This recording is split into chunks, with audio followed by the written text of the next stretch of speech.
എൻ്റെ പേര് അനു ജോൺ. ഞാനിപ്പോൾ ഗവൺമെൻറ് പോളിടെക്നിക് കോളേജ് വെച്ചുച്ചിറയിൽ വർക്ക് ചെയ്യുകയാണ്. എനിക്കിപ്പോൾ തിരുവനന്തപുരം സോണിൽ തിരുവനന്തപുരം ഡിവിഷനിൽ റെയിൽവേയിൽ ജൂനിയർ എഞ്ചിനീയറായിട്ട് അപ്പോയിൻമെൻറ്റ് ഓർഡർ വന്നിരിക്കുകയാണ്. എൻ്റെ വലിയ ആഗ്രഹമായിരുന്നു പഠിച്ച വിഷയത്തിൽ തന്നെ ജോലി കിട്ടണം എന്നുള്ളത്. ഇപ്പോൾ അത് കിട്ടി. എനിക്കതിലൊത്തിരി സന്തോഷമുണ്ട്. ഇതിൻ്റെ മുമ്പും വർക്ക് ചെയ്യുന്നുണ്ടായിരുന്നു. ഇതിൻ്റെ ഇടയ്ക്കൊരു ബ്രേക്ക് വന്ന് അങ്ങനെ ഞാൻ തന്നെയാണ് തീരുമാനിച്ചത് ഗവൺമെൻറ്റിൽ തന്നെ നോക്കാമെന്ന് പറഞ്ഞ്. എൻ്റെ തീരുമാനമായിരുന്നു ഇങ്ങനെ ഒരു കോച്ചിങ് സെൻറ്ററിൽ ജോയിൻ ചെയ്ത് പഠിക്കുക എന്നുള്ളത്. അങ്ങനെ ആണ് ഇതിൽ 2 ഇപ്പോൾ ജോലി കിട്ടിയിരിക്കുന്നത്.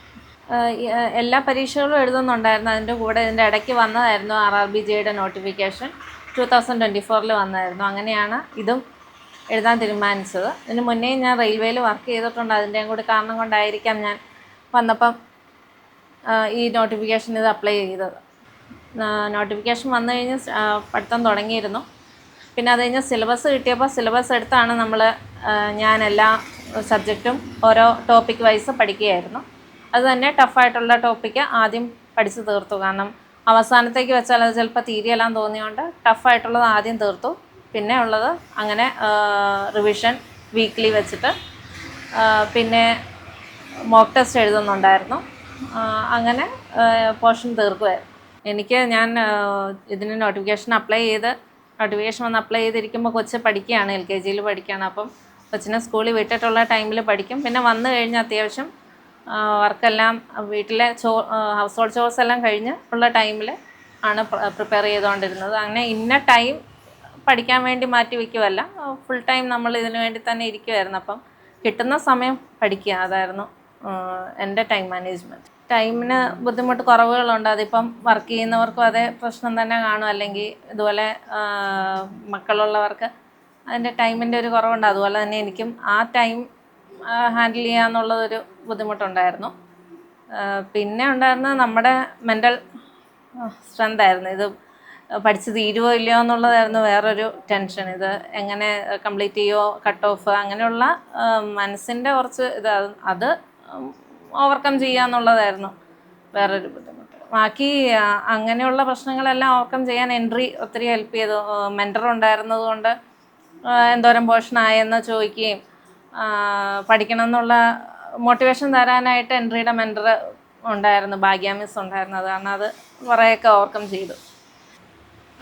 എൻട്രി ചൂസ് ചെയ്ത് ഞാനിത് നോട്ടിഫിക്കേഷൻ വന്നു കഴിഞ്ഞ് എനിക്കൊരു ക്രാഷ് കോഴ്സ് അറ്റൻഡ് ചെയ്യാൻ ഉള്ള ടൈമേ ഉണ്ടായിരുന്നുള്ളൂ. അങ്ങനെ ഇരിക്കുമ്പോഴാണ് എൻട്രിയുടെ ഗോൾഡൻ ബാച്ച് ഉണ്ട് എന്നറിഞ്ഞതും അങ്ങനെയാണ് എൻട്രിയിൽ ജോയിൻ ചെയ്യുന്നതും. അങ്ങനെ അവർ അതിൻ്റെ പ്രിപ്പറേഷൻ സ്ട്രാറ്റജി, ടൈം, ക്ലാസ്സുകൾ എങ്ങനെയാണെന്നുള്ളതെല്ലാം പറഞ്ഞ് അതിൻ്റെ ഒപ്പം പോവുകയായിരുന്നു. CBT 1 first computer based test എൻട്രിയുടെ കോഴ്സിനനുസരിച്ച് പോവുമായിരുന്നു. അതുകൊണ്ട് മറ്റു കാര്യങ്ങൾ എങ്ങനെ തീരുമോയെന്നുള്ള ടെൻഷൻ വന്നില്ല.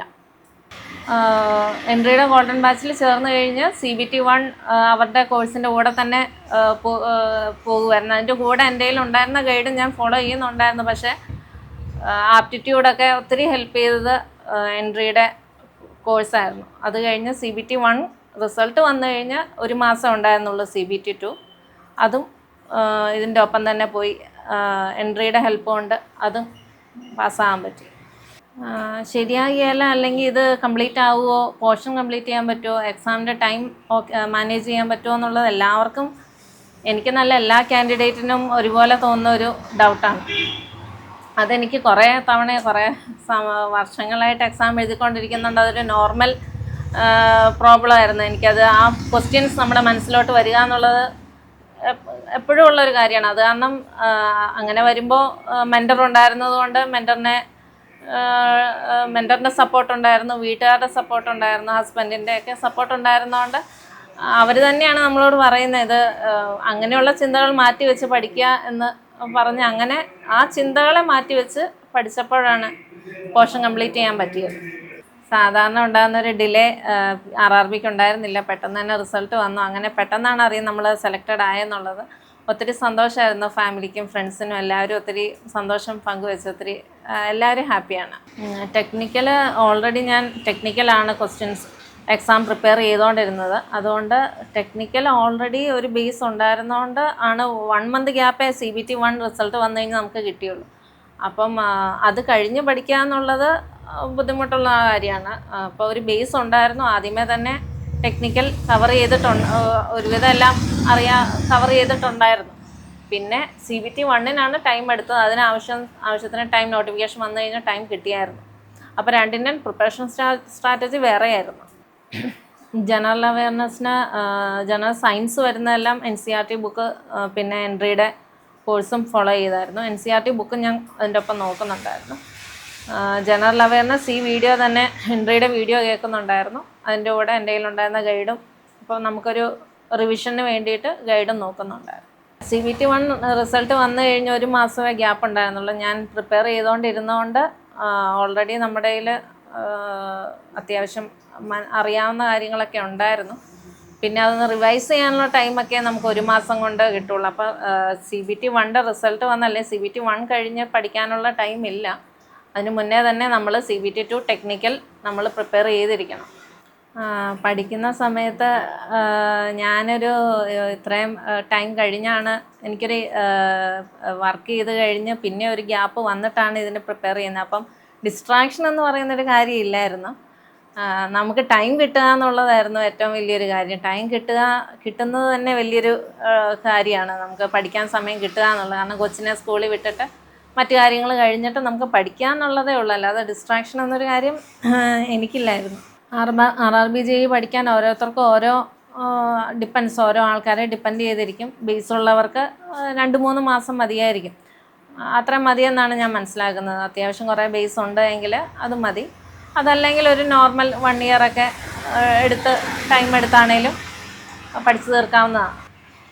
എന്നെ പഠിക്കുന്നതിൽ ഒത്തിരി ഹെൽപ്പ് ചെയ്തൊരു കാര്യമാണ് മെൻറ്റർ ഭാഗ്യ മിസ്സ്. ഭാഗ്യ മിസ്സ് ഇടയ്ക്കിടയ്ക്ക് ചോദിക്കുന്നുണ്ട് പോർഷൻ തീർന്നോ, അതിൻ്റെ ഇടയ്ക്ക് റിവൈസ് ചെയ്യുന്നുണ്ടോ. അവസാനം എന്നോട് പറഞ്ഞ് മേടിച്ചെടുത്തേക്കണം എന്ന് പറഞ്ഞു.